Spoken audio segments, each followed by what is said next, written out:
Résonance. Résonance.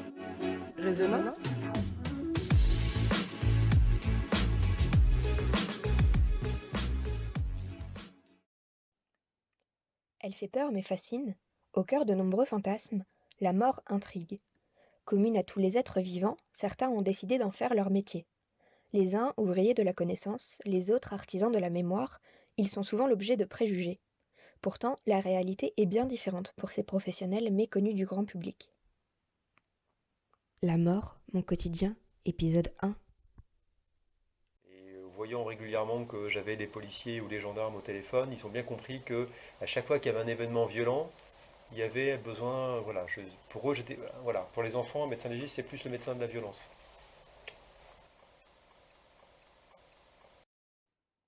Stéphane, médecin légiste, exerce un métier qui suscite beaucoup de fascination, notamment avec l'image que nous en donne le cinéma et les séries. Cette profession, aussi indispensable que romancée, est rythmée par les accidents, les suicides ou encore les règlements de compte. En contact permanent avec la police, il est souvent l'élément clé qui permet de résoudre une enquête. En fait, le médecin légiste, il est d'abord médecin et il agit aussi beaucoup pour la médecine des vivants. Donc nous sommes l'ultime médecin. C'est-à-dire que même si la personne est décédée, eh bien pour nous ça reste un patient à part entière et on est toujours dans une démarche médicale même lorsque les gens sont décédés et c'est ça l'ultime médecin. C'est tout bête mais avant d'être médecin légiste on est médecin. Ça veut dire qu'il faut avoir un sens clinique malgré tout qui demeure aiguisé. L'objectif de notre travail, c'est encore de poser des diagnostics. On est à la recherche de la vérité dans l'intérêt de la justice, parce qu'on travaille dans la justice. Mais en fait, lorsqu'on réalise une autopsie, on essaye de connaître la cause du décès. Donc il faut savoir interpréter encore les symptômes qui nous sont rapportés, il faut savoir lire les traitements, il faut avoir ce raisonnement sémiologique, c'est-à-dire la science de l'analyse des symptômes pour pouvoir arriver à apporter un diagnostic. Donc il faut d'abord être un médecin. En fait, c'est pour ça que je fais ce métier, il n'y a pas de journée type.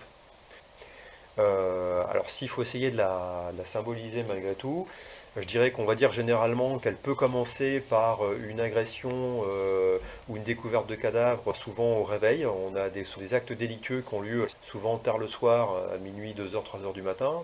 Donc là on nous appelle pour une découverte d'homicide, soit une découverte de cadavre sur un suicide au petit matin, vers 5-6h du matin. Donc ça peut commencer comme ça. Alors une fois qu'on est dans cette situation, on va se déplacer faire ce qu'on appelle un examen de levée de corps. Donc on rejoint les policiers sur place. On succède au SAMU s'il est venu faire de la réanimation et on fait nos premières constatations avec les enquêteurs, comme on le voit dans les films. Et une fois qu'on a fait ce constat, eh bien, on va ramener le corps à l'IML, l'Institut médico-légal, pour pouvoir réaliser idéalement l'autopsie, qui est un examen bien sûr beaucoup plus complet, un examen interne qui va nous permettre de préciser les causes exactes du décès. Et puis une fois qu'on a fait cet examen, eh bien, il va falloir rédiger le rapport. Donc on ne le voit jamais dans les séries ou dans les films, mais en fait c'est l'essentiel de notre activité, c'est qu'on passe beaucoup de temps derrière notre ordinateur, parce qu'en fait il faut qu'on rédige un rapport à la fois qui soit technique et compréhensible de tous. L'autopsie, c'est la partie du travail du médecin légiste qui semble la plus emblématique. Mais savons-nous réellement comment elle se déroule ? Alors l'autopsie, je dis toujours à mes étudiants, c'est un acte d'huissier. C'est-à-dire qu'on observe, on constate et on révise. Donc d'abord c'est un temps d'observation et le premier temps de l'autopsie c'est ce qu'on appelle le temps de l'examen externe. Donc on va d'abord examiner les vêtements, on va les décrire, s'il y a des taches de sang, s'il y a des coulures, s'il y a des vomissures, comment elles sont orientées. Ensuite on déshabille le corps, on l'examine nu, on le mesure, on le pèse. Et puis enfin, il y a le temps, ce qu'on appelle vraiment l'examen interne, ce que les gens appellent l'autopsie, mais en fait l'autopsie elle a déjà débuté depuis le début, l'examen interne, et là de façon systématique, parce que c'est ce que exige la loi, eh bien on fait un examen de la boîte crânienne, un examen du cou, un examen du thorax et un examen de l'abdomen. Et puis s'il faut, on va examiner les membres aussi, mais même si finalement on prend un coup de couteau dans le dos, eh bien on va ouvrir la boîte crânienne. On ouvre, on inspecte, on examine, on pèse, on lave et on dissèque. Tous les organes sont pesés pour voir s'ils ont une anomalie. Mais on remet les organes dans le corps, le corps est restitué en intégrome. Le thorax et l'abdomen sont vides, on a des sacs qui sont adaptés et on remet tout dans l'abdomen et dans le thorax. avec les côtes et on referme. Ce qui fait que le corps, quand il est présenté, à présenter habillé, on n'a aucune différence, hein. Je veux dire, on fait très attention au fait de ne pas mutiler inutilement le corps.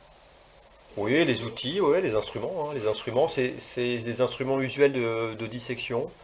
Donc ça se traduit généralement par un bistouri ou un scalpel, des pinces. Le scalpel, la lame est amovible. Le bistouri, c'est une lame fixe.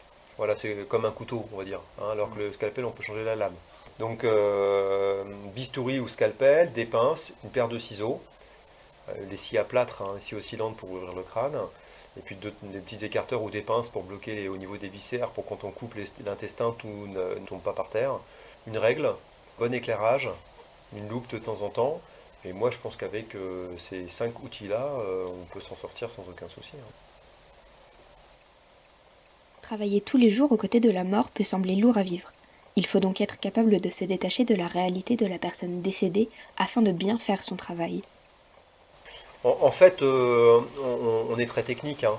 C'est un acte technique, donc je dirais qu'on n'a pas d'état d'âme, hein. On défaillit pas, on réfléchit pas à grand-chose, hein, quand on est sur l'autopsie. Voilà, mais on divague pas trop sur ce que devient le corps. Moi, je le dis, mais je pense qu'il faut. C'est pas à nous de pleurer, hein. Moi, voilà, globalement, on a encore fait l'examen d'un corps de quelqu'un qui s'est suicidé ce matin. Enfin, ça me fait ni chaud ni froid, quoi. Je me souviens de ma première levée de corps. Je la ressens maintenant comme elle était assez difficile. C'était quelque chose d'assez difficile. On la ressent, comme voilà, comme ce qui est la réalité, quoi. C'est-à-dire qu'elle est difficile, mais en fait, c'est ce qui va devenir le quotidien. Donc, je m'en souviens. Je n'y pense pas. J'ai pas de réviviscence, hein. Voilà, je n'y pense pas à chaque fois que je vois un corps. Je suis pas du tout là-dedans. Mais c'est un peu comme toutes les premières fois, quoi. On s'en souvient voilà, quoi. C'est la première fois qu'on a conduit, la première fois qu'on a embrassé une fille, la première fois qu'on a bu un coup. Voilà, quoi. C'est un peu les premières fois. Bah, c'est de cette même nature-là. Est-ce que j'ai apprivoisé la mort de mon quotidien? Oh là là, c'est une question très philosophique, ça. Est-ce que j'ai peur de la mort? Je pense beaucoup moins, désormais. En tout cas, je la sens de plus en plus inéluctable, hein. Alors, quand on a 20 ans, on a l'impression que c'est pour les vieux. Alors, comme je vieillis, peut-être que je la sens se rapprocher petit à petit. Malgré tout, on la redoute pour les siens. On a moins d'appréhension sur un corps mort. Voilà, c'est-à-dire que je n'ai pas d'appréhension des corps morts. Je dirais plutôt, il demeure quand même une appréhension de la mort, parce que c'est la fin de pleine satisfaction. Et ça m'a pas rendu survivant inconsciemment. Je sais que j'y passerai malgré tout, hein. Alors, est-ce que ma vision de la mort a changé? En fait, ça, c'est des questions très personnelles aussi. Donc, c'est enfin, personnelles, très individuelles. Sur les croyances, et notamment sur voilà, la résurrection de la chair, par exemple. C'est-à-dire que ça, c'est quelque chose qui interpelle beaucoup. Moi, voilà, je suis je suis chrétien catholique. Voilà, ça, c'est quelque chose quand même qui interpelle, hein, dans le credo.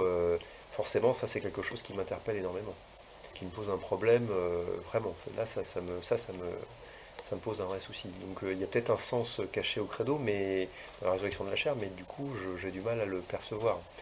Donc voilà, je dirais que c'est surtout ça sur le plan individuel qui est un peu perturbant.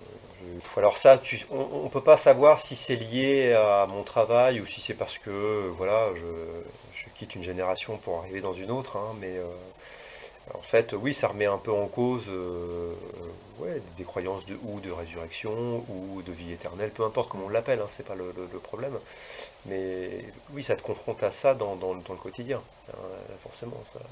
Tous les jours, ça interpelle. On voit bien que quand les gens sont décédés, quand les gens laissent des écrits, quand ils se suicident en disant faites ceci, faites cela, voilà, je vous aime tous, après moi, machin, bah, après moi, rien du tout.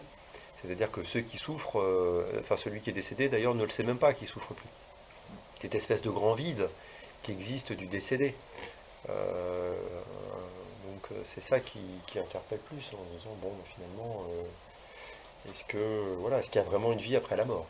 Voilà, ça laisse toujours poser la question. Je ne sais pas qui tu peux être, je ne sais pas qui tu espères,